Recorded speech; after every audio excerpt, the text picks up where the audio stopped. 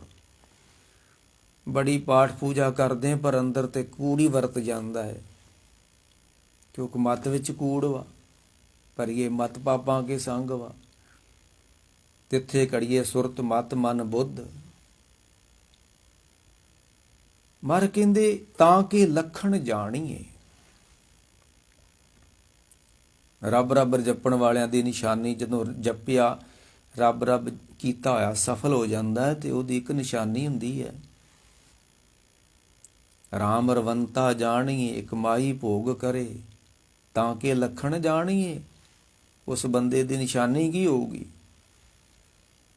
ਜਿਹਦਾ ਰਾਮ ਰਾਮ ਜਪਿਆ ਸਫਲ ਹੋ ਗਿਆ, ਉਹਦੀ ਨਿਸ਼ਾਨੀ ਕੀ ਹੋਊਗੀ?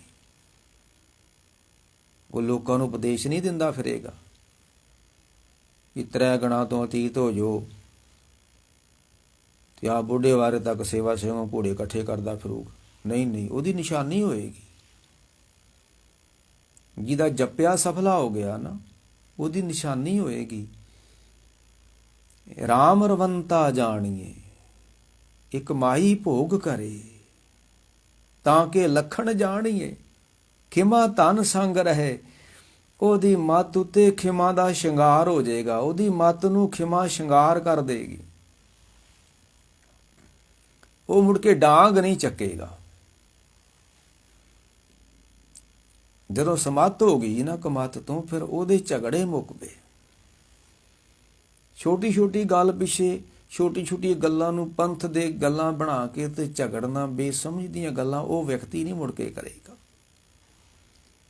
ਝਗੜਾ ਪੈਦਾ ਹੋ ਵੀ ਗਿਆ ਤੇ ਤਾਂ ਵੀ ਉਸ ਨੂੰ ਨਿਬੇੜਨ ਦੀ ਕੋਸ਼ਿਸ਼ ਕਰੇਗਾ, ਉਹਨੂੰ ਵਧਾਉਣ ਦੀ ਕੋਸ਼ਿਸ਼ ਨਹੀਂ ਕਰੂਗਾ। ਜਿਦ ਕੋ ਸਮੱਤ ਹੋਏਗੀ, ਜਿਦ ਕੋ ਮਤ ਵਿੱਚ ਰਤਨ ਜਵਾਹਰ ਮਾਨਕ, ਜੇ ਗੁਰ ਕੀ ਸਿੱਖ ਸੁਣੀ।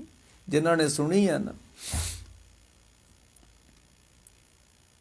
ਉਹ ਫਿਰ ਝਗੜਨਗੇ ਨਹੀਂ।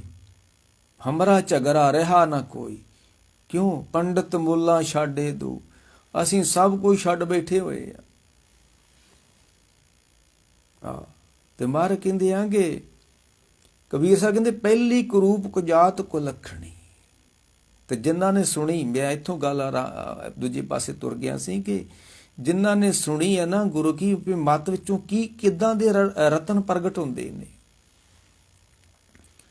ਅਸੰਖ ਜਪ ਅਸੰਖ ਭਾਉ, ਇਹ ਉਹਨਾਂ ਦੀ ਮੱਤ ਵਿੱਚੋਂ ਪ੍ਰਗਟ ਹੁੰਦੇ ਨੇ ਜਿਨ੍ਹਾਂ ਨੇ ਗੁਰਾਂ ਦੀ ਗੱਲ ਸੁਣੀ ਹੋਈ ਹੈ।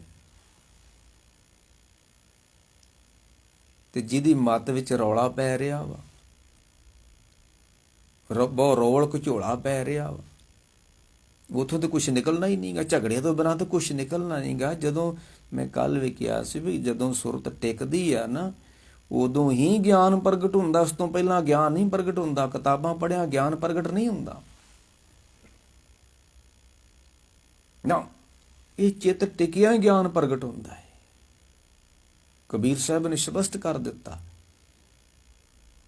ਕਿ ਦੇਖੋ ਭਾਈ, ਗਿਆਨ ਕੀ ਆਈ ਆਂਦੀ, ਸਭੇ ਉਡਾਨੀ ਭਰਮ ਕੀ ਟਾਟੀ, ਰਹੇ ਨ ਮਾਇਆ ਬਾਂਦੀ। ਆਂਦੀ ਪਾਸੇ ਜੋ ਜਲ ਬਰਖੇ। ਅੱਗੇ ਚੱਲ ਕੇ ਕਹਿੰਦੇ ਨੇ ਕਿ ਕਹਿ ਕਬੀਰ ਮਨ ਪਿਆ ਪ੍ਰਗਾਸਾ, ਉਹਦੇ ਪਾਣ ਜਬ ਚੀਂਦਾ। ਜਦੋਂ ਅੰਦਰ ਗਿਆਨ ਦਾ ਸੂਰਜ ਚੜ੍ਹ ਗਿਆ ਨਾ, ਤੇ ਕਦੋਂ ਚੜ੍ਹਿਆ? ਜਦੋਂ ਹਨੇਰੀ ਨੇ ਸਭ ਕੁਛ, ਬੱਦਲਾਂ ਨੂੰ ਵੇਖੋ, ਬੱਦਲ ਹੋਣਾ ਤੇ ਹਨੇਰੀ ਆਵੇ ਤੇ ਬੱਦਲ ਉੱਡ ਜਾਂਦੇ ਨੇ ਤੇ ਪਿੱਛੇ ਸੂਰਜ ਦਿਖਦਾ ਹੈ। ਜਦੋਂ ਗਿਆਨ ਦੀ ਹਨੇਰੀ ਨੇ ਅੰਦਰੋਂ ਭਰਮ ਭਜਾ ਦਿੱਤਾ ਤੇ ਚਿੱਤ ਟਿਕ ਜਾਣਾ ਵਾ। ਤੇ ਜਿੰਨਾ ਚਿਰ ਚਿੱਤ ਟਿਕਦਾ ਨਹੀਂਗਾ, ਉਹਨਾਂ ਚਿਰ ਗਿਆਨ ਹੋਣਾ ਨਹੀਂਗਾ। ਜੋ ਮਰਜ਼ੀ ਕਰ ਲਓ, ਜੱਗ ਲਾ ਲਓ, ਤੀਰਥਾਂ ਤੇ ਚਲ ਜਾਓ, ਜਿੱਥੇ ਮਰਜ਼ੀ ਚਲ ਜਾਓ, ਗਿਆਨ ਨਹੀਂ ਹੋਣਾ। ਟੁਕ ਦਮ ਕਰਾਰੀ ਜੋ ਕਰੋ, ਕਰਾਰ ਕਰੋ, ਇਕਾਗਰ ਕਰੋ,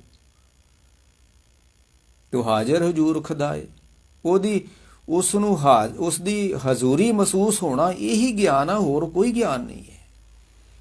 ਕੋਈ 4 ਵੇਦ ਜਾਣਦਾ ਹੈ, ਕੋਈ 6 ਸ਼ਾਸਤਰ ਜਾਣਦਾ ਹੈ, ਕੋਈ ਗੁਰੂ ਗ੍ਰੰਥ ਸਾਹਿਬ ਦਾ ਗਿਆਨ ਜਾਣਦਾ, ਕੋਈ ਵਾਰਾਂ ਦਾ ਗਿਆਨ ਜਾਣਦਾ, ਇਹ ਕੋਈ ਗਿਆਨ ਨਹੀਂ ਹੈ, ਇਹ ਤੇ ਦੂਸਰਿਆਂ ਦਾ ਗਿਆਨ ਵਾ। ਆਪਣਾ ਗਿਆਨ ਕਿਹੜਾ ਵਾ? ਆਪਣਾ ਗਿਆਨ ਟੁੱਕ ਦਮ ਕਰਾਰੀ, ਜੋ ਕਰੋ। ਚਿੱਤ ਇਕਾਗਰ ਹੋ ਗਿਆ ਤਾਂ ਗਿਆਨ, ਹੋਰ ਕੋਈ ਗਿਆਨ ਨਹੀਂ ਹੈ, ਇਸ ਤੋਂ ਇਲਾਵਾ ਕੋਈ ਗਿਆਨ ਨਹੀਂ ਹੈ। ਤੇ ਮਾਰ ਕਹਿੰਦੇ ਜੇ ਤੂੰ ਸੁਣ ਲੇਗਾ ਤੇ ਅਸੰਖ ਜਪ, ਅਸੰਖ ਭਾਉ, ਅਸੰਖ ਪੂਜਾ, ਅਸੰਖ ਤਪ ਤਾਉ, ਅਸੰਖ ਗ੍ਰੰਥ ਮੁਖ ਵੇਦ ਪਾਠ। ਤੇ ਜੇ ਤੂੰ ਨਹੀਂ ਸੁਣੇਗਾ, ਜਦੋਂ ਗੁਰੂ ਗੋਬਿੰਦ ਸਿੰਘ ਨੇ ਕਵੀਆਂ ਨੂੰ ਆਖਿਆ ਕੋਈ ਕਵਿਤਾ ਲਿਖੋ, ਕਹਿਣ ਲੱਗੇ ਇੱਥੇ ਰੌਲਾ ਬੜਾ ਪੈਂਦਾ, ਜਮਨਾ ਰੌਲਾ ਪਾਉਂਦੀ ਤੇ ਰੌਲੀ ਵਿੱਚੋਂ ਕੋਈ ਕਵਿਤਾ ਨਹੀਂ ਨਿਕਲਦੀ। ਜਦੋਂ ਗੁਰੂ ਅਰਜਨ ਦੇਵ ਜੀ ਨੇ ਗੁਰੂ ਗ੍ਰੰਥ ਸਾਹਿਬ ਦੀ ਲਿਖਾਈ ਕਰਨੀ ਸੀ ਤੇ ਦਰਬਾਰ ਸਾਹਿਬ ਤੋਂ ਕਿਲੋਮੀਟਰ ਪਰਾਂ ਹਟਵੀਂ ਜਾ ਕੇ ਰੁੱਖ ਥੱਲੇ ਇਕਾਂਤ ਥੱਲੇ ਬੈਠ ਕੇ ਲਿਖੀ ਹੈ। ਰੌਲੀ ਵਿੱਚੋਂ ਕਵਿਤਾ ਕਿੱਥੋਂ ਨਿਕਲ ਆਉਣੀ ਹੈ? ਤੇ ਮਾਰ ਕਹਿੰਦੇ ਜਿਹੜੇ ਨਹੀਂ ਸੁਣਦੇ, ਗੱਲ ਲੰਮੀ ਨਾ ਹੋ ਜੇ, ਉਹ ਕੌਣ ਨੇ? ਅਸੰਖ ਮੂਰਖ ਅੰਧ ਘੋਰ, ਅਸੰਖ ਚੋਰ ਹਰਾਮ ਖੋਰ, ਅਸੰਖ ਅਮਰ ਕਰ ਜਾਹੇ ਜੋਰ, ਅਸੰਖ ਗਲ ਵੱਡ ਹੱਤਿਆ ਕਮਾਏ, ਅਸੰਖ ਪਾਪੀ ਜੇ ਗੁਰ ਕੀ ਨਹੀਂ ਸੁਣੀ, ਜੇ ਸੁਣੀ ਤੇ ਫਿਰ ਹੋਰ ਵਾ। ਅਸੰਖ ਗਲ ਵੱਡ ਹੱਤਿਆ ਕਮਾਏ, ਸੰਖ ਪਾਪੀ ਪਾਪ ਕਰ ਜਾਏ, ਸੰਖ ਕੂੜਿਆਰ ਕੂੜੇ ਫਰਾਏ, ਅਸੰਖ ਮਲੇਸ਼ ਨਹੀਂ ਸੁਣੀ ਤਾਂ, ਜੇ ਗੁਰ ਕੀ ਨਹੀਂ ਸੁਣੀ ਤਾਂ। ਅਸੰਖ ਮਲੇਸ਼ ਮਲ ਪਖ ਖਾਏ, ਅਸੰਖ ਨਿੰਦਕ ਅਗਰ ਗੁਰੂ ਕੀ ਨਹੀਂ ਸੁਣੀ ਤੇ ਸੁਣਦਿਆਂ ਸੁਣਦਿਆਂ ਗੁਰੂ ਦੀ ਮੱਤ ਨਹੀਂ ਆਈ ਤੇ ਬੰਦੇ ਦਾ ਸੁਭਾਅ ਨਿੰਦਾ ਵਾਲਾ ਸੁਭਾਅ ਹੋਏਗਾ। ਜੇ ਨਹੀਂ ਸੁਣੀ ਮੇਰੇ ਬਾਬਾ ਮੈਂ ਬੌਰੀ, ਬੌਰਾ ਸੁਭਾਅ ਹੋਏਗਾ, ਪਾਗਲਾਂ ਵਾਲਾ ਸੁਭਾਅ ਹੋਏਗਾ। ਮੈਂ ਬੌਰੀ ਮੇਰਾ ਰਾਮ ਪ੍ਰਤਾਰ ਹੋਏਗਾ ਜੇ ਸੁਣੀ ਹੋਊਗੀ ਤਾਂ। ਖੈਰ ਆਓ ਜਿਹੜਾ ਅਸੀਂ ਅੱਜ ਉਹ ਸ਼ਬਦ ਪਹਿਲਾਂ ਪੜ੍ਹਿਆ ਸੀ,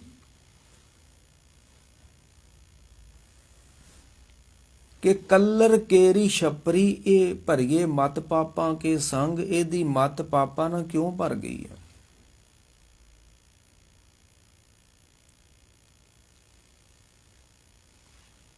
ਭਰੀਏ ਮਤ ਪਾਪਾਂ ਕੇ ਸੰਗ, ਮਤ ਵਿੱਚ ਰਤਨ ਜਵਾਹਰ ਮਾਨਕ, ਤਿੱਥੇ ਕੜੀਏ ਸੁਰਤ ਮਤ ਮਨ ਬੁੱਧ।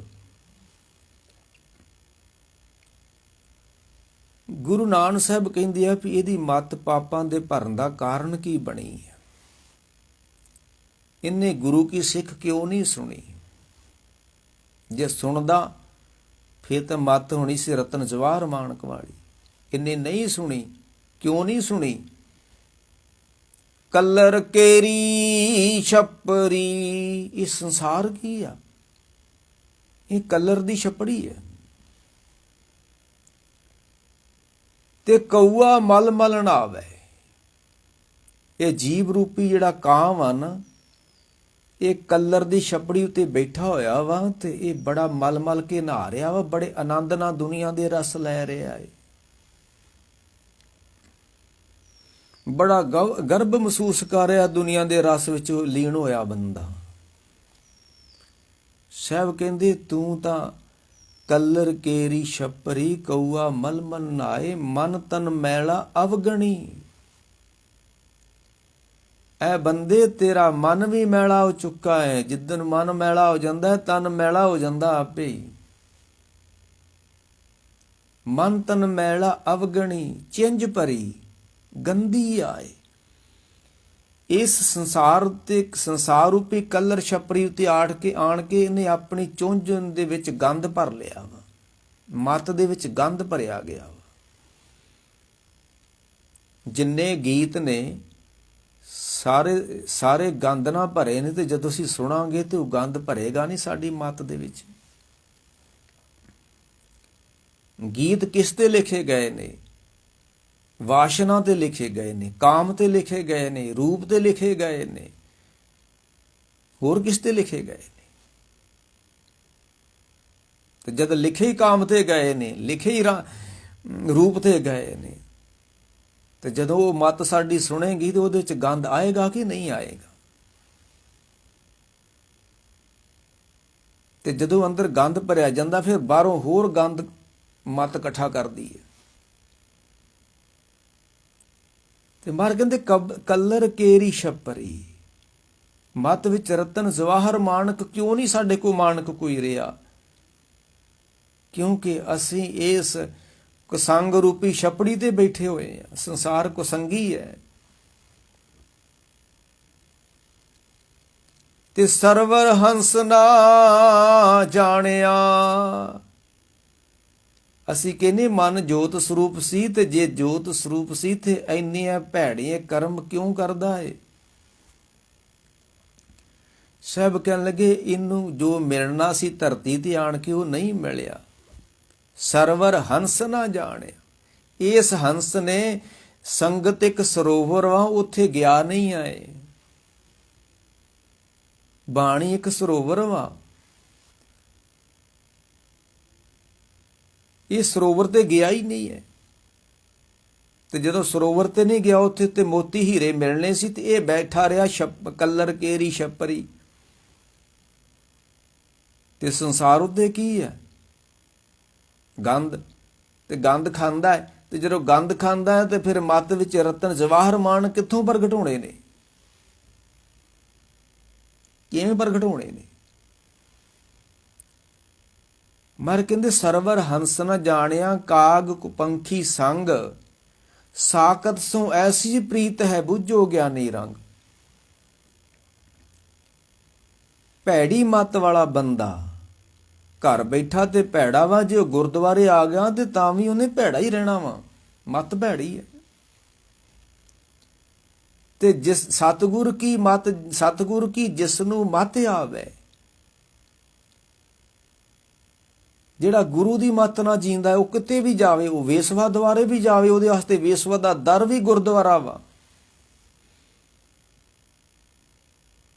ਸਮੱਤ ਜਿਹਦੇ ਕੋ ਉਹਦੇ ਵਾਸਤੇ ਵੇਸਵਾ ਦਵਾਰ ਵੀ ਗੁਰਦੁਆਰ ਵਾ।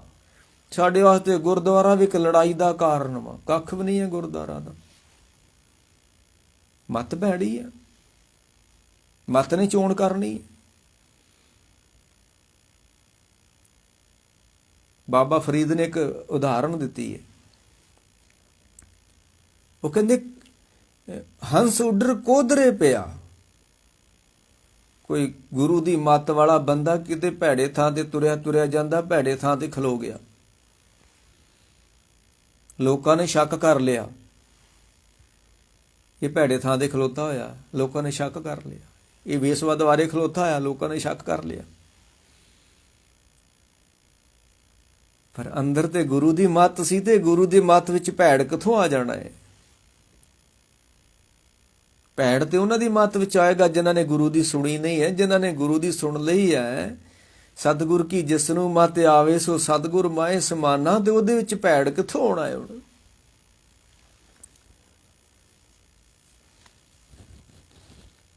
ਫਰੀਦਾ ਹੰਸ ਉੱਡਰ ਕੋਧਰੇ ਪਿਆ।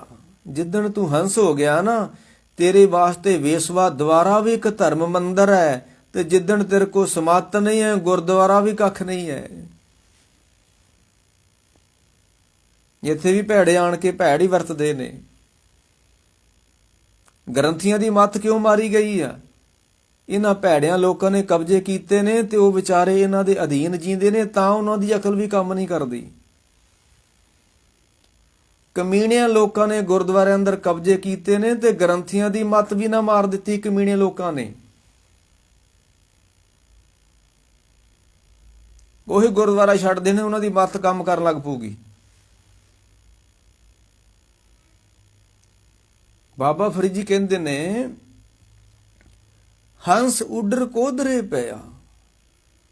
ਕਦੀ ਕਦੀ ਗੁਰਮੁਖਾਂ ਨੂੰ ਵੀ ਉਧਰ ਦੀ ਲੰਘਣਾ ਹੀ ਪੈਂਦਾ ਜਿੱਥੇ ਭੈੜੇ ਲੋਕ ਬੈਠੇ ਹੁੰਦੇ ਨੇ। ਕੋਈ ਗੱਲ ਨਹੀਂ ਹੈ, ਸੰਸਾਰ ਹੈ। ਤੇ ਲੋਕ ਵਡਾਰਨ ਜਾਏ। ਲੋਕੀ ਕਹਿੰਦੇ ਜਾ ਰਹੇ ਕਿਦਾਂ ਇਹ ਹੰਸ ਤੇ ਕੋਧਰਾ ਖਾਂਦੇ ਨਹੀਂ, ਤੇ ਹੰਸ ਕੋਧਰੇ ਵਾਲੇ ਖੇਤ 'ਚ ਕਿਵੇਂ ਆ ਗਿਆ? ਤੇ ਉਹਨਾਂ ਨੂੰ ਸ਼ੱਕ ਪੈ ਗਿਆ ਵੀ ਸ਼ਾਇਦ ਇਹ ਜਿਹੜੇ ਹੰਸ ਕੋਧਰੇ ਦੇ ਖੇਤ 'ਚ ਬਹਿ ਗਿਆ, ਇਹ ਕੋਧਰਾ ਖਾਣ ਲੱਗ ਪਿਆ ਸ਼ਾਇਦ।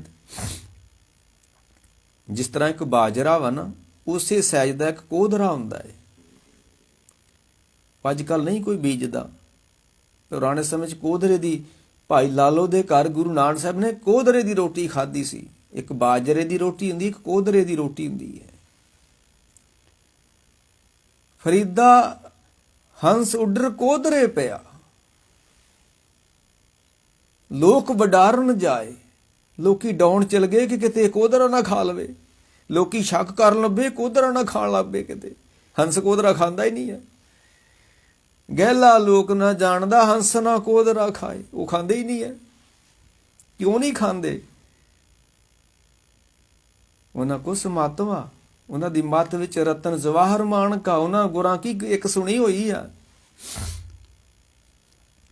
ਜਿੰਨਾ ਮਰਜ਼ੀ ਕੋਈ ਜ਼ੋਰ ਲਾ ਲੇ ਸਰਕਾਰਾਂ, ਇਹ ਨਸ਼ਾ ਨਹੀਂ ਮੁੱਕਣਾ। ਕਿਉਂ? ਮੱਤ ਭੈੜੀ ਹੈ ਤੇ ਭੈੜੀ ਮੱਤ ਨਸ਼ਾ ਮੰਗਦੀ ਆ। ਇਹੋ ਲੋਕ ਜਦੋਂ ਸਤਸੰਗ 'ਚ ਬੈਠ ਕੇ ਗੁਰੂ ਗੁਰੂ ਜਪਣਗੇ ਤੇ ਨਸ਼ੇ ਦੇ ਭਾਵੇਂ ਦਰਿਆ ਵਗਦੇ ਹੋਣਗੇ, ਉਧਰ ਤੱਕਣਗੇ ਵੀ ਨਹੀਂ ਇਹ ਲੋਕ। ਤਾਂ ਮਾੜੀ ਮੱਤ ਨੇ ਤਾਂ ਨਸ਼ਾ ਲੱਭਣਾ ਹੀ ਲੱਭਣਾ ਹੈ। ਤੇ ਮਾੜੀ ਮੱਤ ਨੂੰ ਮਾਰਨਾ ਪੈਂਦਾ, ਤੇ ਮਾੜੀ ਮੱਤ ਨੂੰ ਮਾਰਨ ਦਾ ਤਰੀਕਾ ਲੋਕਾਂ ਨੇ ਨਸ਼ਾ ਲੱਭਿਆ ਹੋਇਆ ਵਾ। ਮੈਂ ਕੀ ਕਹਿੰਦਾ ਵੀ ਚੂਹਿਆਂ ਨੂੰ ਮਾਰਨਾ ਪੈਂਦਾ ਘਰ ਦੇ, ਪਰ ਤੋਤਿਆਂ ਨੂੰ ਅਸੀਂ ਚੂਰੀ ਪਾਉਂਦੇ ਆ। ਚੂਹਿਆਂ ਨੂੰ ਕਿਉਂ ਮਾਰਨਾ ਪੈਂਦਾ? ਚੂਹੇ ਭੈੜੇ ਨੇ। ਤੇ ਜਦੋਂ ਮੱਤ ਸਾਡੀ ਭੈੜੀ ਹੋ ਗਈ, ਫਿਰ ਕਿਉਂ ਮਾਰਨਾ ਪੈਂਦਾ ਨਸ਼ਾ ਦੇ ਕੇ ਇਹਨੂੰ? ਇਹ ਭੈੜੇ ਕੰਮ ਕਰਦੀ ਆ। ਤੇ ਨਸ਼ਾ ਦੇ ਉਹ ਮਾਰੀ ਜਾਵੇ, ਕੰਮ ਹੀ ਨਾ ਕਰੇ। ਮੈਂ ਫੇਰ ਕਹਿ ਦਿਆਂ, ਨਸ਼ੇ ਦਾ ਇੱਕੋ ਹੀ ਕਾਰਨ ਆ, ਮੱਤ ਨੂੰ ਮਾਰਨਾ ਹੈ, ਹੋਰ ਕੋਈ ਕਾਰਨ ਨਹੀਂ। ਤੇ ਜਿੱਦਣ ਜੇ ਇੱਕ ਗੁਰ ਕੀ ਸਿੱਖ ਸੁਣੀ, ਫਿਰ ਕੀ ਹੋਣਾ ਹੈ? ਰਤਨ ਜਵਾਹਰ ਸਬਰ ਸੰਤੋਖ ਸਹਿਜਸ਼ੀਲਤਾ, ਸਾਰੇ ਗੁਣ ਆ ਜਾਣੇ ਨੇ। ਮਰ ਕਹਿੰਦੇ ਸਰਵਰ ਹੰਸ ਨਾ ਜਾਣਿਆ। ਜੇ ਬੰਦਿਆ ਤੂੰ ਸੰਗਤ ਨਾਲ ਨਾ ਜੁੜਿਓ, ਜੇ ਤੂੰ ਗੁਰੂ ਨਾਲ ਨਾ ਜੁੜਿਓ, ਤੇ ਕਾਗ ਕੋ ਪੰਖੀ ਸੰਗ, ਜਿਹੜਾ ਅਸੀਂ ਪੜ੍ਹਦੇ ਆ ਨਾ ਕਿ ਅੰਮ੍ਰਿਤਸਰ ਸਤਿਗੁਰ ਸਤਵਾਦੀ, ਜਿਤ ਨਾਤੇ ਕਊਆ ਹੰਸ ਹੋਏ। ਜਿੱਦਣ ਸਿੱਖ ਗੁਰੂ ਵਿੱਚ ਨਹਾ ਗਿਆ ਨਾ, ਅੱਗੇ ਜਾ ਕੇ ਇਹਦਾ ਇੱਕ ਬਚਨ ਆਉਣਾ। ਸਿੱਧਾ ਨੇ ਆਖਿਆ ਤੀਰਥਾਂ ਤੇ ਨਾਓ। ਸਾਹਿਬ ਕਹਿੰਦੇ ਤੀਰਥ ਨਾਵਾਂ ਜੇ ਤਿਸ ਭਾਵਾਂ, ਵਿਣ ਭਾਣੇ ਕੇ ਨਹਾਏ ਕਰੀ। ਅਸੀਂ ਨਹਾਉਨੇ ਆ, ਕਿੱਥੇ ਨਹਾਉਂਦੇ ਜੇ? ਸਾਹਿਬ ਕਹਿੰਦੇ ਅਸੀਂ ਨਾਮ ਵਿੱਚ ਨਹਾਉਨੇ। ਮਾਘ ਪਨੀਤ ਪਈ ਤੀਰਥ ਅੰਤਰ ਜਾਣਿਆ। ਤੁਸੀਂ ਬਾਹਰ ਤੀਰਥ ਬਣਾਏ ਹੋਏ ਨੇ, ਤੁਸੀਂ ਬਾਹਰ ਦੇਵੀ ਦੇਵਤੇ ਸਥਾਪਨ ਕੀਤੇ ਹੋਏ ਨੇ। ਅਸੀਂ ਅੰਦਰ ਦੇ ਤੀਰਥ ਤੇ ਨਹਾਉਂਦੇ ਹਾਂ, ਤੇ ਅਸੀਂ ਉਸ ਨੂੰ ਮੰਨਦੇ ਹਾਂ ਜਿਹੜਾ ਥਾਪਿਆ ਨਾ ਜਾਏ, ਕੀਤਾ ਨਾ ਹੋਏ, ਆਪੇ ਆਪ ਨਿਰੰਜਨ ਸੋਏ। ਅਸੀਂ ਤੇ ਉਸ ਨੂੰ ਮੰਨਦੇ ਹਾਂ ਜਿਹੜਾ ਥਾਪਿਆ ਨਹੀਂ ਜਾਂਦਾ। ਤੇ ਤੁਸੀਂ ਬਾਹਰੀ ਸਰੋਵਰਾਂ ਤੇ ਨਹਾਉਂਦੇ ਹੋ, ਅਸੀਂ ਉਸ ਨੂੰ ਮੰਨਦੇ ਹਾਂ ਤੀਰਥ ਅੰਤਰ ਜਾਣਿਆ। ਇਹ ਸਰੀਰ ਸਰਵਰ ਹੈ ਸੰਤੋ, ਇਸ਼ਨਾਨ ਕਰੇ ਲਿਵਲਾਈ। ਜਿੱਦਣ ਤੇਰਾ ਚਿੱਤ ਟਿਕ ਗਿਆ ਨਾ, ਆਸਾ ਦੀ ਵਾਰ ਸੁਣਦਿਆਂ ਸਮਝ ਲਈ ਤੇਰਾ ਇਸ਼ਨਾਨ ਹੋ ਗਿਆ ਹੈ। ਸੁਣੇ 68 ਕਾ ਇਸ਼ਨਾਨ। ਵੱਡਿਆਂ ਵੱਡਿਆਂ ਸਟੇਜਾਂ ਤੇ ਬਹਿ ਕੇ ਲੋਕੀ ਕਥਾ ਕਰਦੇ ਨੇ, ਪਹਿਲਾਂ ਟੂਟੀਆਂ ਤੇ ਨਹਾਓ ਤੇ ਫਿਰ ਸਰੋਵਰਾਂ ਤੇ ਨਹਾਓ। ਕੱਚੀਆਂ ਗੱਲਾਂ ਕਰਦੇ ਨੇ ਗੁਰਮਤ ਦੇ ਅੰਦਰ ਆਣ ਕੇ ਲੋਕ। ਕਿਉਂ? ਇਹਨਾਂ ਦੀ ਮਾਤੀ ਭੈੜੀ ਹੈ। ਗੁਰ ਸਮਝਾਵੇ ਸਮਝੇ ਕੋਈ। ਇਹਨਾਂ ਨੂੰ ਗੁਰੂ ਨੇ ਕੋਈ ਸਮਝਾਇਆ ਹੀ ਨਹੀਂ, ਤੇ ਫਿਰ ਇਹ ਗੱਲਾਂ ਵੀ ਇਹਨਾਂ ਨੇ ਕੱਚੀਆਂ ਪਿੱਲੀਆਂ ਹੀ ਕਰਨੀਆਂ। ਕੱਚੀਆਂ ਪਿੱਲਿਆਂ ਨੇ, ਤੇ ਕੱਚਿਆਂ ਪਿੱਲਿਆਂ ਨੂੰ ਗੁਰਦੁਆਰਿਆਂ ਦੇ ਵੱਡਿਆਂ ਦੇ ਉੱਤੇ ਕਬਜ਼ੇ ਕੀਤੇ ਹੋਏ ਇਹਨਾਂ ਲੋਕਾਂ ਨੇ। ਮਰ ਕਹਿੰਦੇ ਇਹ ਸਰੀਰ ਸਰਵਰ ਹੈ ਸੰਤੋ, ਇਸ਼ਨਾਨ ਕਰੇ ਲੈ ਬਲਾਈ। ਜਿੱਦਣ ਚਿੱਤ ਟਿਕ ਗਿਆ, ਉਹ ਦਿਨ ਸਮਝ ਲਾ ਤੂੰ ਨਹਾ ਲਿਆ। ਜਿੱਦਣ ਤੂੰ ਆਸਾ ਦੀ ਵਾਰ ਸੁਣ ਲਈ ਤੇ ਸੁਣਿਆ 68 ਕਾ ਇਸ਼ਨਾਨ। ਸੁਣਿਆ ਮੰਨਿਆ ਮਨ ਕੀਤਾ ਭਾਉ, ਅੰਤਰਗਤ ਤੀਰਥ ਮਲ ਨਾਉ। ਮੈਂ ਨਹਾਉਣਾ ਹੈ, ਪਰ ਤੁਹਾਡੇ ਸਰੋਵਰਾਂ ਤੇ ਨਹੀਂ ਨਹਾਉਂਦਾ, ਮੈਂ ਰੱਬ ਦੇ ਸਰੋਵਰ ਤੇ ਨਹਾਉਣਾ ਹੈ। ਤੀਰਥ ਨਹਾਵਾਂ, ਮੈਂ ਨਹਾਉਣਾ ਵਾ। ਜੇ ਤਿਸ ਭਾਵਾਂ, ਮੈਂ ਉਹ ਕੰਮ ਕਰਦਾ ਜਿਹੜੇ ਉਹਨੂੰ ਚੰਗੇ ਲੱਗਦੇ ਨੇ, ਤੇ ਇਹੀ ਮੇਰਾ ਨਾਵਣ ਵਾ, ਹੋਰ ਮੇਰਾ ਕੋਈ ਨਾਵਣ ਹੀ ਨਹੀਂ ਹੈ। ਸਾਹਿਬ ਕਹਿੰਦੇ ਸਰਵਰ ਹੰਸ ਨ ਜਾਣਿਆ, ਕਾਗ ਪੰਖੀ ਸੰਗ ਸਾਗਤ ਸੋ ਐਸੀ ਪ੍ਰੀਤ ਹੈ। ਬੁੱਝੋ ਗਿਆਨੀ ਰੰਗ, ਜਿਹੜੇ ਪ੍ਰੇਮ ਵਾਲੇ ਰੱਬ ਦੇ ਗਿਆਨੀ ਹੁੰਦੇ, ਉਹਨਾਂ ਨੂੰ ਪਤਾ ਹੁੰਦਾ ਹੈ ਵੀ ਦੁਨੀਆ ਦੇ ਪ੍ਰੀਤ ਸੰਸਾਰ ਨਾਲ, ਤੇ ਸੰਸਾਰ ਕਲਰ ਦੀ ਛੱਪੜੀ ਹੈ, ਤੇ ਇਹਨਾਂ ਦੀ ਚੁੰਝ, ਇਹਨਾਂ ਦੀ ਮੱਤ ਗੰਦੀ ਹੋਈ ਪਈ ਹੈ।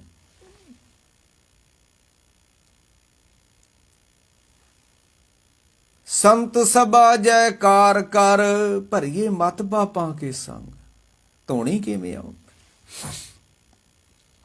ਮਰ ਗਏ। ਸੰਤ ਸਭਾ ਜੈਕਾਰ ਕਰ, ਤੂੰ ਸੰਗਤ ਵਿੱਚ ਬਹਿ ਕੇ ਨਾ, ਸੰਤ ਸਭਾ, ਸਭਾ ਕਹਿੰਦੇ ਨੇ ਜਿੱਥੇ ਬਹੁਤੇ ਲੋਕ ਬੈਠੇ ਹੋਣ ਨਾ, ਜਿੱਦਾਂ ਸਿੱਧ ਸਭਾ ਕਰ ਆਸਨ ਬੈਠੇ, ਸਿੱਧਾਂ ਦੀ ਸਭਾ ਜਿੱਥੇ ਸਿੱਧ ਬੈਠੇ ਹੋਣ। ਗੁਰ ਸਭਾ, ਜਿੱਥੇ ਗੁਰੂ ਬੈਠਾ ਹੋਵੇ ਤੇ ਲਾਗੇ ਚੇਲੇ ਬੈਠੇ ਨੇ, ਉਹਨੂੰ ਕਹਿੰਦੇ ਨੇ ਗੁਰੂ ਦੀ ਸਭਾ। ਗੁਰ ਸਭਾ ਏਵ ਨਾ ਪਾਈਏ, ਨਾ ਨੇੜੇ ਨਾ ਦੂਰ, ਨਾਨਕ ਸਤਿਗੁਰ ਤਾਂ ਮਿਲੇ, ਜਾਮਨ ਰਹੇ ਹਦੂਰ। ਤੁਸੀਂ ਗੁਰੂ ਦੀ ਸਭਾ 'ਚ ਬੈਠੇ ਵੀ ਹੋਵੇ, ਗੁਰੂ ਤੋਂ ਦੂਰ ਹੋ ਸਕਦੇ ਹੋ, ਤੇ ਕੋਈ ਪਿਆਰਾ ਦੂਰ ਬੈਠਾ ਹੋਇਆ ਵੀ ਨੇੜੇ ਹੋ ਸਕਦਾ ਹੈ। ਪਾਰ ਬ੍ਰਹਮ ਕੀ ਅਚਰਜ ਸਭਾ, ਬਹੁਤ ਲੋਕ, ਜਿੱਥੇ ਬਹੁਤ ਲੋਕੀ ਬੈਠੇ ਉਹਨੂੰ ਕਹਿੰਦੇ ਨੇ ਸਭਾ। ਜਿੱਦਾਂ ਪੁਰਾਣੇ ਸਮੇਂ 'ਚ ਇੱਕ ਸਾਡੀ ਸੰਸਥਾ ਬਣੀ ਸੀ, ਸ੍ਰੀ ਗੁਰੂ ਸਿੰਘ ਸਭਾ, ਬੜਾ ਸੋਹਣਾ ਨਾਂ ਹੈ, ਸ੍ਰੀ ਗੁਰੂ ਸਿੰਘ ਸਭਾ, ਸਿੰਘਾਂ ਦੀ ਸਭਾ, ਗੁਰੂ ਦੀ ਸਭਾ। ਬਾਰ ਕਹਿੰਦੇ ਸੰਤ ਸਭਾ ਜੈਕਾਰ ਕਰ, ਤੂੰ ਨਾ ਕਿਤੇ ਸੰਗਤ 'ਚ ਬੈਠ ਕੇ ਰੱਬ ਦਾ ਨਾਮ ਜਪਿਆ ਕਰ।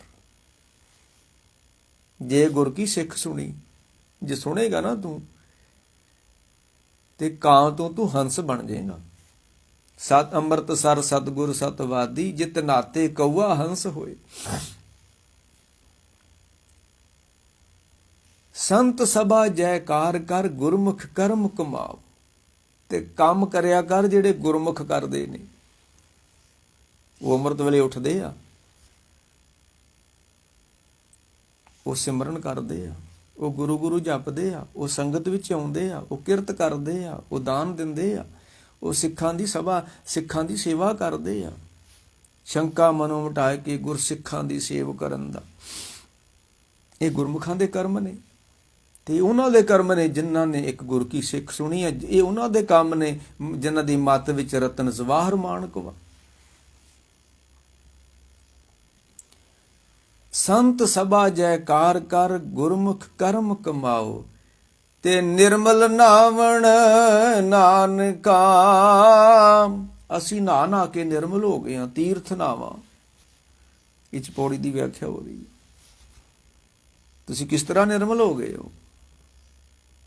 ਸਾਹਿਬ ਕਹਿੰਦੇ ਨਿਰਮਲ ਨਾਵਣ ਨਾਨਕਾ, ਗੁਰ ਤੀਰਥ ਦਰਿਆਓ। ਗੁਰੂ ਹੀ ਤੀਰਥ ਹੈ, ਪਾਣੀ ਕੋਈ ਤੀਰਥ ਨਹੀਂ ਆ, ਅਸਥਾਨ ਕੋਈ ਤੀਰਥ ਨਹੀਂ ਹੈ, ਗੁਰੂ ਤੀਰਥ ਹੈ। ਹਾਂ, ਗੁਰੂ ਨੇ ਉੱਥੇ ਤੀਰਥ ਪ੍ਰਗਟ ਕੀਤਾ ਹੋਇਆ, ਅਸਲੀ ਤੀਰਥ ਗੁਰੂ ਹੀ ਹੈ। ਤੀਰਥ ਪੂਰਾ ਸਤਿਗੁਰੂ ਹੈ। ਤੀਰਥ ਨਾਵਣ ਜਾਓ, ਤੀਰਥ ਨਾਮ ਹੈ। ਬੜਾ ਬੋਲਬਾਲਾ ਤੀਰਥਾਂ ਦਾ ਰਿਹਾ ਕਿਤੇ ਜੋਗੀਆਂ ਦੇ ਵੇਲੇ। ਹੁਣ ਤੇ ਤੀਰਥਾਂ ਤੇ ਉਦੋਂ ਸਾਧੂ ਹੁੰਦੇ ਸੀ, ਹੁਣ ਤਾਂ ਮੈਂ ਹੁਣ ਕੀ ਕਹਾਂ। ਹੁਣ ਤੇ ਆਸਾ ਦੀ ਵਾਰ ਦੇ, ਕਦੀ ਦਰਬਾਰ ਸਾਹਿਬ ਦੀ ਜਦੋਂ ਆਸਾ ਦੀ ਵਾਰ ਸੁਣੀ ਦੀ ਅੱਜ ਤੋਂ 20 ਸਾਲ ਪਹਿਲਾਂ, ਕੋਈ ਆਵਾਜ਼ ਨਹੀਂ ਸੀ ਵਿੱਚ ਹੁੰਦੀ। ਹੁਣ ਜਿੱਥੇ ਹਾਰਮੋਨੀਅਮ ਵੱਜਣ ਦੇ, ਉੱਥੇ ਪਿੱਛੇ ਨਿਆਣਿਆਂ ਦੀ ਰੋਣ ਦੀਆਂ ਆਵਾਜ਼ਾਂ ਵੀ ਆਉਣ ਦੀਆਂ। ਦੁਨੀਆਦਾਰ ਤੀਰਥਾਂ ਤੇ ਜਾ ਕੇ ਹੁਣ ਭੀੜ ਪਾ ਛੱਡੀ ਦੁਨੀਆਦਾਰ ਨੇ। ਤਾਂ ਇਹ ਸਾਧੂਆਂ ਦੀ ਜਗ੍ਹਾ ਸੀ, ਤੇ ਇਹ ਲੋਕ ਉੱਥੇ ਕਿਉਂ ਜਾ ਕੇ ਬਹਿ ਗਏ ਨੇ। ਤੀਰਥਾਂ ਤੇ ਸਾਧੂ ਮਹਾਤਮਾ ਰਹਿੰਦੇ ਹੁੰਦੇ ਸਨ, ਇਹ ਦੁਨੀਆਦਾਰ ਕਿਵੇਂ ਬਹਿ ਗਏ ਤੀਰਥਾਂ ਉੱਤੇ।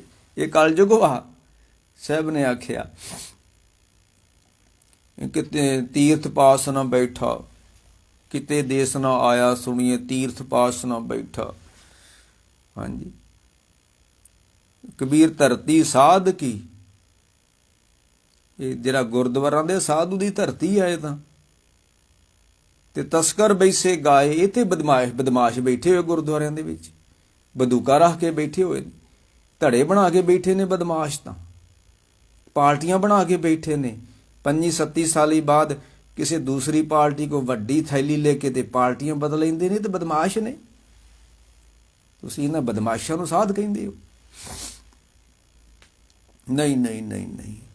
ਕਬੀਰ ਧਰਤੀ ਸਾਧ ਕੀ, ਤਸਕਰ ਬੈਸੇ ਅਗਾਏ। ਗੁਰਦੁਆਰਿਆਂ 'ਚ ਬਦਮਾਸ਼ ਕਿੱਦਾਂ ਬਹਿ ਗਏ ਨੇ? ਸਾਹਿਬ ਕਹਿੰਦੇ ਤੀਰਥ ਨਾਵਾਂ। ਕਿੱਥੇ ਨਾਵਾਂ? ਨਿਰਮਲ ਨਾਵਣ ਨਾਨਕਾ, ਗੁਰ ਤੀਰਥ ਦਰਿਆਓ। ਬਾਣੀ ਤੀਰਥ ਵਾ, ਇਹਦੇ ਵਿੱਚ ਮੱਤ ਨੇ ਨਹਾਉਣਾ ਵਾ, ਤੇ ਜਿੱਦਣ ਮੱਤ ਨਹਾ ਗਈ ਉਦਣ ਕਾਂ ਤੋਂ ਹੰਸ ਬਣ ਜਾਣਾ ਹੈ।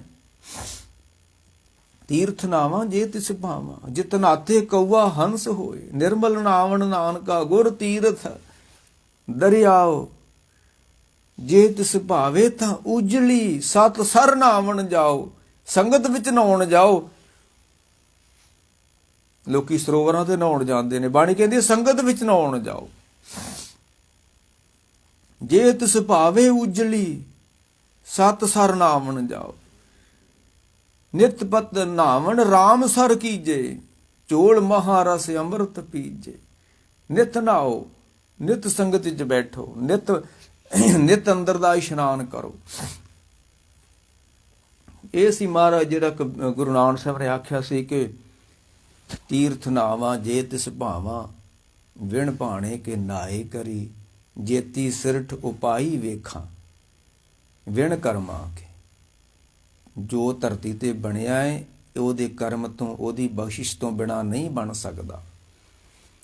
ਤੇ ਜਿੱਥੋਂ ਆਪਾਂ ਗੱਲ ਆਰੰਭ ਕੀਤੀ ਸੀ ਕਿ ਛੱਛੇ ਛਾਇਆ ਵਰਤੀ ਸਭ ਜਗ ਅੰਤਰ, ਤੇਰਾ ਕੀਆ ਭਰਮ ਹੋਆ। ਇਹ ਤੂੰ ਮਾਇਆ ਪੈਦਾ ਕਰ ਦਿੱਤੀ ਆ, ਤੇ ਮਾਇਆ ਨੇ ਜੀਵਾਂ ਦੇ ਅੰਦਰ ਭਰਮ ਪੈਦਾ ਕਰ ਦਿੱਤਾ, ਤੇ ਇਹ ਕੂੜ ਦੀ ਪਾਲ ਬਣ ਗਈ ਆ, ਤੇ ਇਹ ਹੁਣ ਕਰਮ ਕਾਂਡ ਨਾਲ ਟੁੱਟਣੀ ਨਹੀਂ ਹੈ। ਸੋਚੇ ਸੋਚ ਨਾ ਹੋ ਬਈ, ਇਹ ਕੂੜ ਦੀ ਪਾਲ ਤੁਸੀਂ ਸੁੱਚੇ ਬਣਨ ਦੀ ਕੋਸ਼ਿਸ਼ ਕਰਦੇ ਹੋ, ਇੱਦਾਂ ਥੋੜ੍ਹਾ ਟੁੱਟਣੀ ਆ। ਤੁਸੀਂ ਗਿਆਨ ਨਾ ਤੋੜਨੀ ਚਾਹੁੰਦੇ ਹੋ, ਸਾਖੀਆਂ ਪੜ੍ਹ ਕੇ, ਇੱਦਾਂ ਨਹੀਂ ਟੁੱਟਣੀ ਹੈ। ਹਾਂ ਟੁੱਟਣੀ ਹੈ। ਨਾਨਕ ਇਵੇਂ ਜਾਣੀਏ ਸਭ ਆਪੇ ਸਚਿਆਰ। ਕਿਸ ਤਰ੍ਹਾਂ? ਅੰਮ੍ਰਿਤ ਵੇਲਾ ਸੱਚ ਨਾਉ। ਅੰਮ੍ਰਿਤ ਵੇਲੇ ਬੈਠ ਕੇ ਮਰ ਕਹਿੰਦੇ ਸੁਬਾਹੀ ਸਲਾਹ ਜਿੰਨੀ ਧਿਆਇਆ, ਇੱਕ ਮਨ ਸਹੀ ਪੂਰੇ ਸਾ, ਵਖਤੇ ਉੱਪਰ ਲੜ ਮੋਏ। ਅੰਮ੍ਰਿਤ ਵੇਲਾ ਲੜਨ ਦਾ ਵੇਲਾ ਹੁੰਦਾ ਹੈ। ਸਰੀਰ ਨਾਲ ਵੀ ਲੜਨਾ ਪੈਂਦਾ, ਇਹਨੂੰ ਲੜ ਕੇ ਉੱਥੇ ਗੁਥਲਖਾਨੇ 'ਚ ਖੜਨਾ ਪੈਂਦਾ। ਇਹ ਜੁੱਲੇ 'ਚ ਵੜਿਆ, ਇਹ ਨਿਕਲਦਾ, ਇਹਨਾਂ ਲੜਨਾ ਪੈਂਦਾ, ਇਹਨੂੰ ਲੜ ਕੇ ਉੱਥੇ ਬਾਥਰੂਮ 'ਚ ਖੜਨਾ ਪੈਂਦਾ। ਉੱਥੇ ਜਾ ਕੇ ਆਖੂਗਾ ਨਹਾ ਨਾ, ਮੂੰਹ ਹੀ ਧੋਲਾ ਹੈ, ਪਾਠ ਹੀ ਕਰਨਾ, ਮੂੰਹ ਧੋ ਕੇ ਧੋਲਾ ਹੈ, ਕਰ ਲਾ।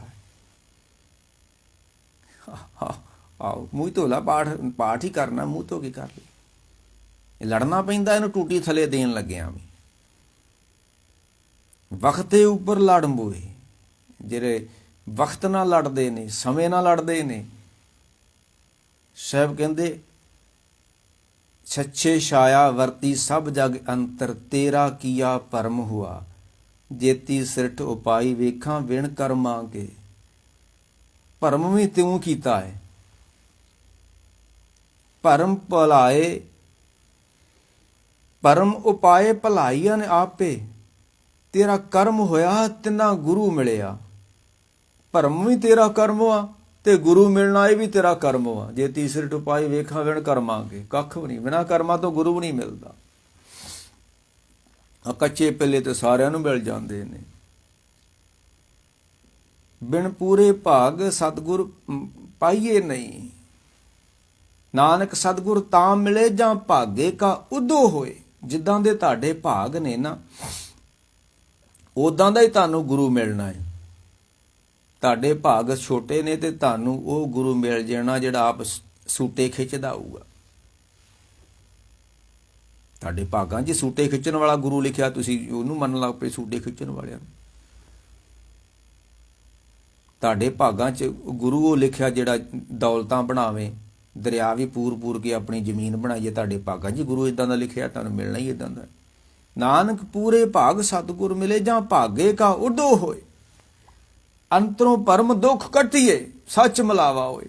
ਗੁਰੂ ਤੇ ਉਹ ਆ ਜਿਹੜਾ ਸੱਚ ਨਾਲ ਮਿਲਾ ਦੇ, ਕਿ ਗੁਰੂ ਉਹ ਆ ਜਿਹੜਾ ਤੁਹਾਨੂੰ ਡੇਰੇ ਨਾਲ ਜੋੜ ਦੇਵੇ?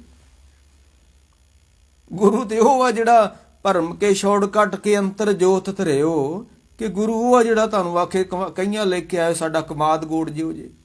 ਇਹ ਤੇ ਵਪਾਰੀ ਹੋ ਸਕਦੇ, ਗੁਰੂ ਥੋੜਾ ਭਾਈ।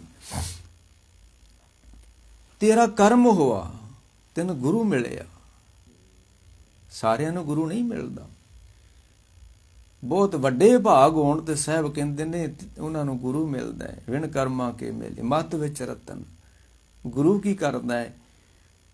ਸਤਿਗੁਰ ਕੇ ਜਨਮੇ ਗਮਨ ਮਟਾਇਆ।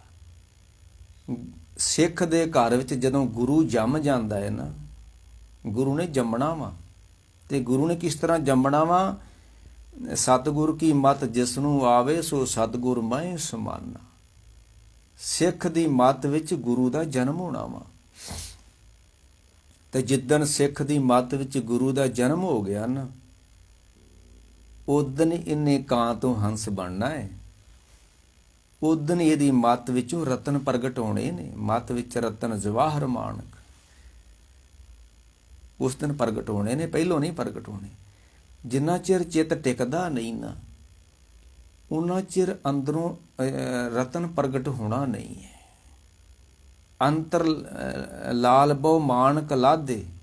ਬੜਾ ਕੁਛ ਆ ਸਾਡੇ ਸਰੀਰ ਅੰਦਰ, ਪਰ ਟਿਕ ਚਿੱਤ ਜਾਵੇ ਨਾ ਫਿਰ ਮਿਲਦਾ ਹੈ। ਮੈਂ ਉਦੋਂ ਕੱਲ ਵੀ ਇੱਕ ਗੱਲ ਕਹੀ ਸੀ, ਘਰ ਵਿੱਚ ਕੋਈ ਸ਼ਾਦੀ ਆ, ਕੋਈ ਮਾਹੌਲ ਇਸ ਤਰ੍ਹਾਂ ਦਾ ਵਾ, ਰੌਲਾ ਪੈ ਰਿਹਾ, ਤੇ ਤੁਹਾਨੂੰ ਕੋਈ ਚੀਜ਼ ਆਖੇ ਮੈਨੂੰ ਫਲਾਣੀ ਚੀਜ਼ ਵਾ, ਉਦੋਂ ਤੁਹਾਨੂੰ ਚੀਜ਼ ਲੱਭਦੀ ਨਹੀਂ ਆ। ਰੌਲਾ ਪਿਆ ਵਾ, ਖੱਲਰ ਪਿਆ। ਉਹ ਜਦੋਂ ਘਰ ਵਿੱਚੋਂ ਸਾਰੇ ਜੀ ਤੁਰ ਜਾਂਦੇ ਨੇ, ਫਿਰ ਸਾਰੀਆਂ ਚੀਜ਼ਾਂ ਸਾਹਮਣੇ ਦਿਖਦੀਆਂ ਨੇ, ਉੱਥੇ ਪਈਆਂ ਨੇ, ਪਹਿਲੋਂ ਲੱਭਦੀਆਂ ਨਹੀਂ ਉਹ। ਇਸੇ ਤਰ੍ਹਾਂ ਸੱਚ ਸਾਡੇ ਸਾਹਮਣੇ ਹੀ ਆ, ਬਾਹਰ ਨਹੀਂ ਆ ਸਾਡੇ ਤੋਂ ਸੱਚ।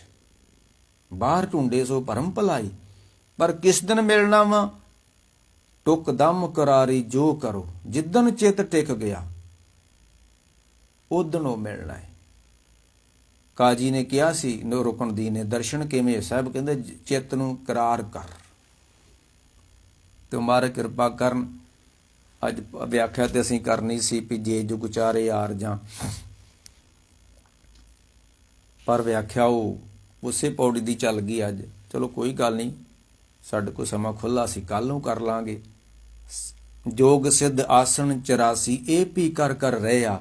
ਗੁਰੂ ਅਰਜਨ ਦੇਵ ਕਹਿੰਦੇ ਵੱਡੀਆਂ ਉਮਰਾਂ ਕਰ ਲਓ ਤੇ ਬਾਬਿਆਂ ਕੋਲ ਜਾ ਕੇ ਯੋਗ ਆਸਣ ਸਿੱਖ ਲਓ, ਕੱਖ ਵੀ ਨਹੀਂ ਹੋਣਾ।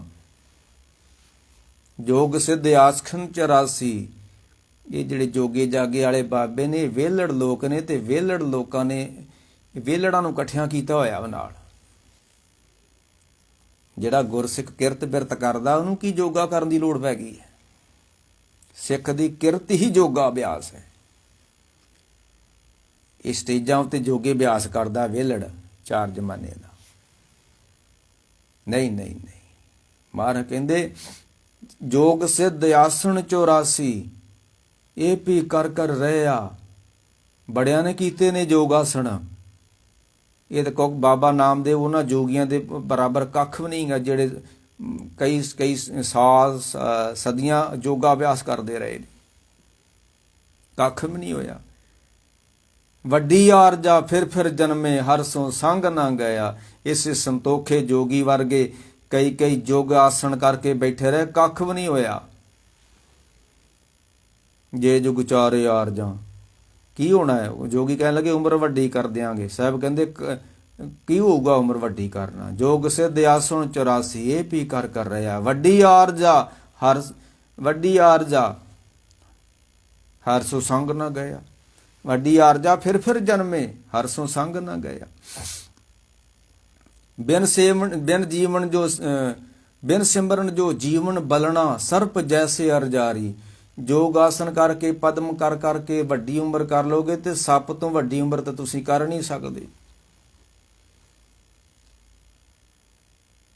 ਬਿਨ ਸਿਮਰਨ ਜੋ ਜੀਵਨ ਬਲਣਾ ਸਰਪ ਜੈਸੇ ਅਰਜਾਰੀ।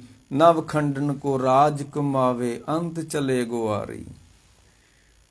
ਕੁਛ ਵੀ ਨਹੀਂ ਹੋਣਾ ਵੱਡੀ ਆਰਜਾ ਦੇ ਨਾਲ ਤਾਂ। ਹਾਂ, ਆਰਜਾ ਨੂੰ ਸਫਲ ਕਰਨਾ ਹੈ। ਬਾਬਾ ਬੁੱਢਾ ਜੀ ਨੇ 12 ਸਾਲ ਵਿੱਚ ਆਪਣੀ ਉਮਰ ਸਫਲ ਕਰ ਲਈ ਸੀ। ਕੱਲ ਦਾ ਜਿਹੜਾ ਵਿਸ਼ਾ ਸਾਡਾ ਹੋਏਗਾ ਕਿ ਜੇ ਜੋ ਗੁਚਾਰੇ ਆਰਜਾਂ ਹੋਰ ਦਸੂਣੀ ਹੋਏ, ਨਵਾਂ ਖੰਡਾਂ ਵਿੱਚ ਜਾਣੀ, ਨਾਲ ਚਲੇ ਸਭ ਕੋਏ, ਚੰਗਾ ਨਾਉ ਰਖਾਏ ਕੈ, ਜਸ ਕੀਰਤ ਜਗ ਲੈ, ਜੇ ਤਿਸ ਨਦਰ ਨਾ ਆਵਈ। ਤੂੰ ਉਮਰ ਵੱਡੀ ਕਰ ਲਈ ਹੈ ਤੇ ਰੱਬ ਨੇ ਤੇ ਤੇਰੇ ਵੱਲ ਧਿਆਨ ਨਹੀਂ ਕੀਤਾ। ਤੇ ਰੱਬ ਧਿਆਨ ਉਹਦੇ ਵੱਲ ਕਰਦਾ ਹੈ। ਸਾਹਿਬ ਨੇ ਕਿਹਾ, ਮੁਕਤ ਪਏ ਕਰ ਸਾਰ ਸੰਗ ਤਿਨ ਕੇ ਅਵਗੁਣ ਸਭ ਪਰ ਹਰਿਆ, ਤਿਨ ਕੋ ਦੇਖ ਪਏ ਕਿਰਪਾਲਾ। ਜਿਹੜਾ ਸੰਗਤ ਵਿੱਚ ਬਹਿ ਗਿਆ ਉਹਦੇ ਵੱਲ ਰੱਬ ਵੇਂਦਾ ਸਿੱਧਾ ਹੀ, ਮੇਰੇ ਸਾਹਮਣੇ ਬੈਠਾ ਹੋਇਆ ਵਾ। ਤੇ ਵੱਡੀ ਆਰਜਾ ਕਰ ਲਈ ਤੇ ਰੱਬ ਨੇ ਵੇਖਿਆ ਹੀ ਨਹੀਂ। ਚੰਗਾ ਨਾਉ ਰਖਾਏ ਕੇ, ਜਸ ਕੀਰਤ ਜਲ ਲੈ, ਜੇ ਤਿਸ ਨਦਰ ਨਾ ਆਵਈ। ਤੂੰ ਵੱਡੀ ਉਮਰ ਕਰ ਲਾ, ਰੱਬ ਨੇ ਤੇਰੇ ਵੱਲ ਧਿਆਨ ਨਹੀਂ ਦੇਣਾ। ਤੂੰ ਸੰਗਤ ਵਿੱਚ ਆ ਜਾ, ਪਹਿਲੇ ਦਿਨ ਹੀ ਰੱਬ ਦੇ ਧਿਆਨ ਵਿੱਚ ਤੂੰ ਆ ਜਾਣਾ ਵਾ। ਮੁਕਤ ਪਏ ਕਰ ਸਾਰ ਸੰਗਤ ਤਿਨ ਕੇ ਅਵਗੁਣ ਸਭ ਪਰ ਹਰਿਆ, ਤਿਨ ਕੋ ਦੇਖ ਪਏ ਕਿਰਪਾਲਾ। ਮੁਕਤ ਪਏ ਸਾਧ ਸੰਗਤ ਕਰ, ਕਹਿੰਦੇ ਤੂੰ ਸੰਗਤ ਵਿੱਚ ਆ, ਮੁਕਤੀ ਪ੍ਰਾਪਤ ਕਰ। ਤਿਨ ਕੇ ਅਵਗੁਣ ਸਭ ਪਰ ਹਰਿਆ, ਤਿਨ ਕੋ ਦੇਖ ਪਏ ਕਿਰਪਾਲਾ, ਤਿਨ ਭਵ ਸਾਗਰ ਤਰਿਆ। ਸੰਗਤ ਚ ਆ ਤੇ ਰੱਬ ਦੀ ਧਿਆਨ ਥੱਲੇ ਆ ਜਾਏਗਾ ਤੇ ਵੱਡੀ ਉਮਰ ਰੱਖ ਲੇਗਾ। ਜੇ ਤਿਸ ਨਦਰ ਨਾ ਆਵੀ ਤਾਂ ਬਾਤ ਨਾ ਪੁੱਛੇ ਕਿ ਫਿਰ ਕੱਖ ਵੀ ਨਹੀਂ ਹੋਣਾ ਵੱਡੀ ਉਮਰ ਦੇ ਨਾਲ। ਤਾਂ ਕੱਲ ਦਾ ਸਾਡਾ ਇਹੋ ਵਿਸ਼ਾ ਹੋਏਗਾ। ਤੇ ਮਹਾਰਾਜ ਕਿਰਪਾ ਕਰਨ ਸੱਚੇ ਪਾਤਸ਼ਾਹ। ਇਹ ਬੜਾ ਵਿਸ਼ਾ ਗੰਭੀਰ ਹੈ ਜਪਜੀ ਸਾਹਿਬ ਦਾ। ਤੇ ਕੋਈ ਤਾਂ ਸੌਖੀ ਬਾਣੀ ਆਪਾਂ ਨੂੰ ਆਰੰਭ ਕਰਨੀ ਚਾਹੀਦੀ, ਤੇ ਸਭ ਤੋਂ ਔਖੀ ਬਾਣੀ ਦੀ ਆਪਾਂ ਕਥਾ ਆਰੰਭ ਕਰ ਲਈ। ਤੇ ਗੁਰੂ ਕਿਰਪਾ ਕਰ ਰਹੇ ਨੇ, ਰਹਿਮਤਾਂ ਕਰ ਰਹੇ ਨੇ। ਆਸ ਤਾਂ ਨਹੀਂ ਵੀ ਇੱਦਾਂ ਦੀ ਕਥਾ ਅਸੀਂ ਕਰ ਸਕਾਂਗੇ, ਕਿਉਂਕਿ ਏਡਾ ਕੋਈ ਲੰਮਾ ਅਭਿਆਸ ਨਹੀਂ ਕਥਾ ਦਾ। ਤੇ ਬਾਣੀ ਔਖੀ ਆ। ਤੇ ਜਪਜੀ ਸਾਹਿਬ ਸਾਰੇ ਬ੍ਰਹਿਮੰਡ ਦੀ ਵਿਆਖਿਆ ਵਾ, ਬੰਦੇ ਦੀ ਤੇ ਵਿਆਖਿਆ ਹੀ ਨਹੀਂ ਆਏ। ਉਹਦੇ ਵਿੱਚ ਗਾਉਣ ਤੋਂ ਪੌਣ ਪਾਣੀ ਬਸੰਤਰ ਗਾਵੇ, ਰਾਜਾ ਧਰਮ ਦਵਾਰੇ, ਗਾਉਣ ਤੋਂ ਚਿੱਤ ਗੁਪਤ ਲਿਖ ਜਾਣਨ, ਬ੍ਰਹਿਮੰਡੀ ਵਿਆਖਿਆ ਜਪਜੀ ਸਾਹਿਬ। ਤੇ ਚਲੋ ਜਿੱਦਾਂ ਜਿੱਦਾਂ ਮਹਾਰਾਜ ਕਿਰਪਾ ਕਰਨਗੇ। ਅਜੇ ਤੱਕ ਤਾਂ ਠੀਕ ਹੀ ਰਿਹਾ, ਜਿਹੜੀਆਂ 5-6 ਪੌੜੀਆਂ ਕਰ ਲਈਆਂ। ਤੇ ਗਾਂ ਵੀ ਮਹਾਰਾਜ ਗੁਰੂ ਨਾਨਕ ਸੱਚੇ ਪਾਤਸ਼ਾਹ, ਜੋ ਬੁਲਾਵੇ ਤਿਉ ਬੋਲਾਂ ਸੁਆਮੀ, ਕੁਦਰਤ ਕਵਣ ਹਮਾਰੀ, ਸਾਰ ਸੰਗ ਜੋ ਤੁਮੇ ਮਲਾਇਓ। ਤੂੰ ਸੁਣੀ ਤੁਮਾਰੀ ਬਾਣੀ, ਤੁਮਰੀ ਕਿਰਪਾ ਤੇ ਭਇਓ ਸਾਰ ਸੰਗ, ਇਹ ਕਾਰਜ ਤੁਮ ਆਪ ਕੀਓ। ਇਹ ਰੱਬ ਹੀ ਆ। ਜੇਤੀ ਸਿਰ ਟਪਾਈ ਵੇਖਾਂ ਵਿਣ ਕਰਮਾ ਕੇ ਮਿਲੇ ਲਈ, ਸੰਗਤ ਵੀ ਉਹ ਆਪ ਹੀ ਮਿਲਾਉਂਦਾ ਹੈ।